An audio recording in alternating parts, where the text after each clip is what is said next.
So everyone is chasing that 5-win streak in Marvel Snap's new draft mode to get that free mystery variant.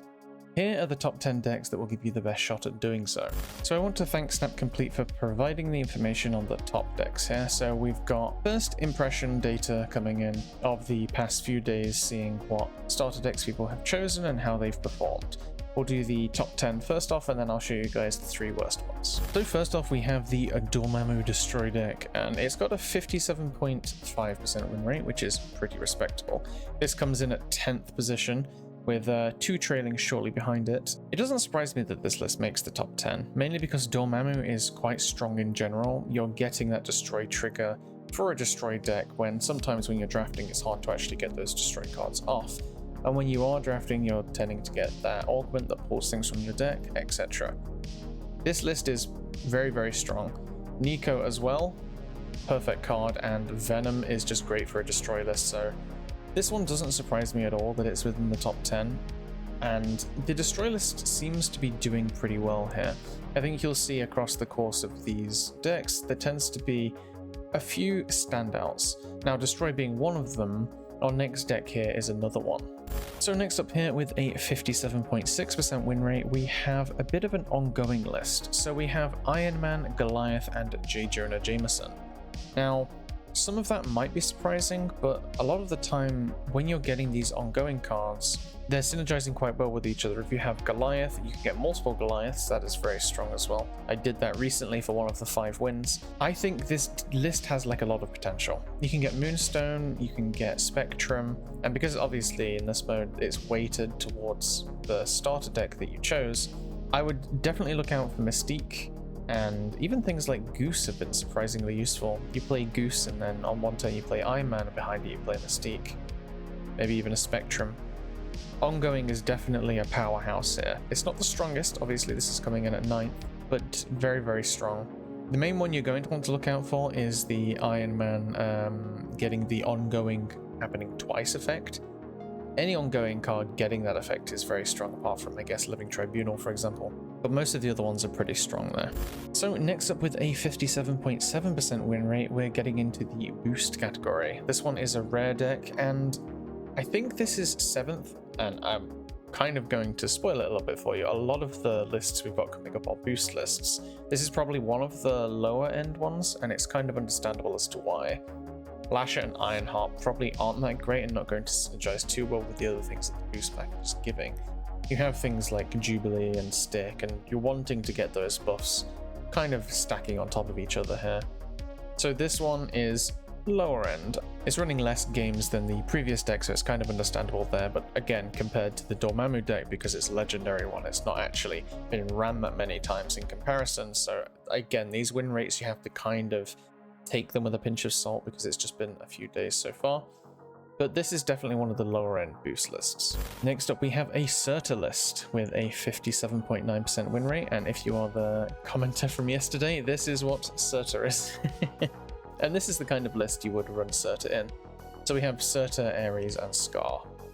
I think that's just very solid. I haven't had this list because it's again a legendary one, but I would imagine you get a lot of 10 power cards, and getting Surtur down and stacking those buffs, I could very easily see why this could be quite strong. I think if there's like the Sebastian Shaw effect, where if something gets power, give it an extra 1. If you got that on Surtur, for example, that feels insane. But any of these cards getting the Wakandan ability from Black Panther, again, crazy. I can very easily see why this is the deck that would really, really take off. And I think the pick percentage there is how often it's chosen once it shows up. That is a 73.2% pick rate. I think that's relatively high. And I'm not surprised.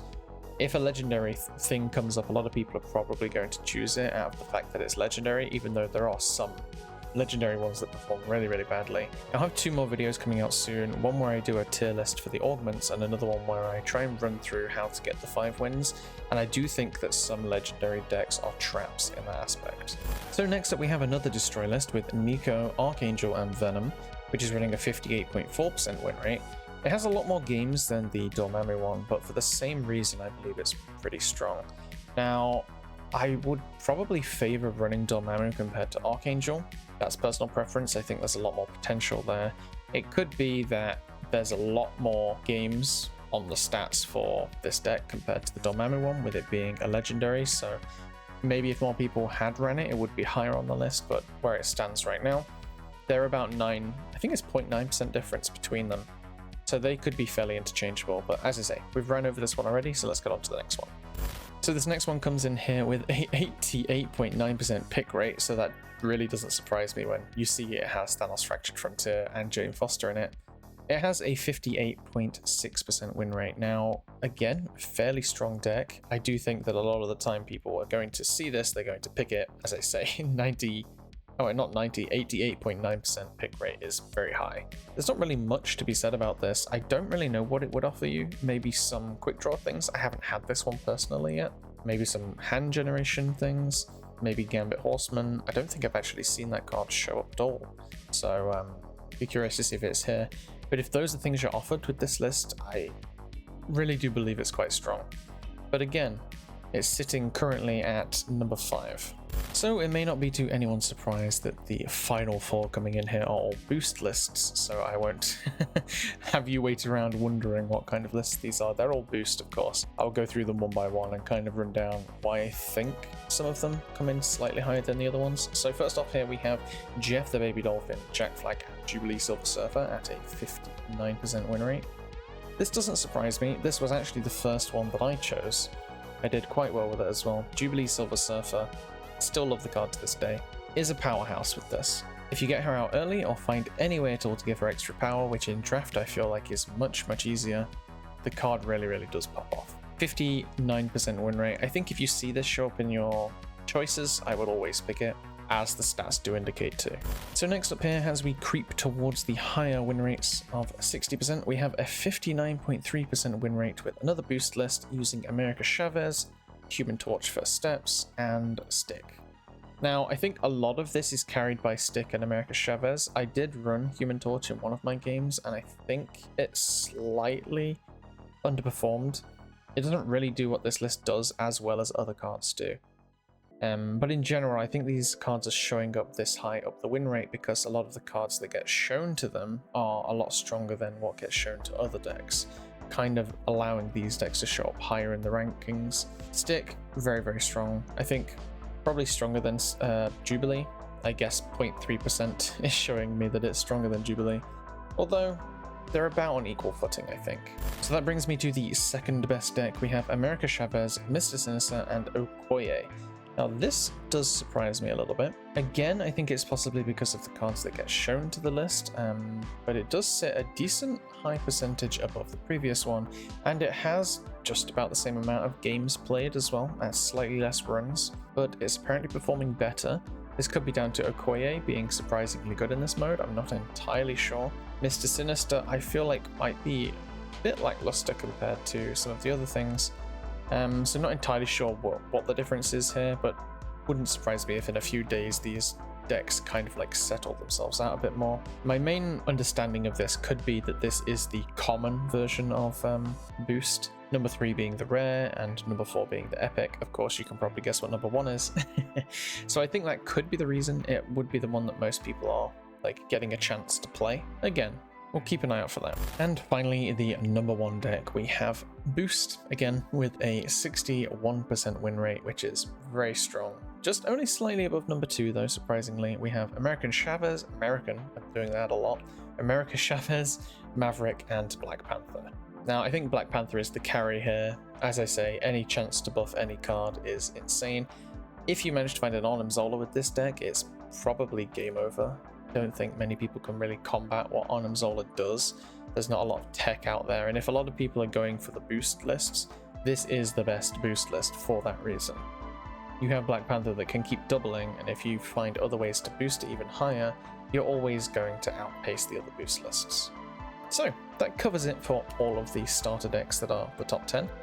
If you want to stick around and curious what the worst 3 are, let me show you. So first off here, third from the bottom, unfortunate, is the Galactus deck that people are trying to get in their run because it doesn't show up that often. However, it has a 44.1% win rate.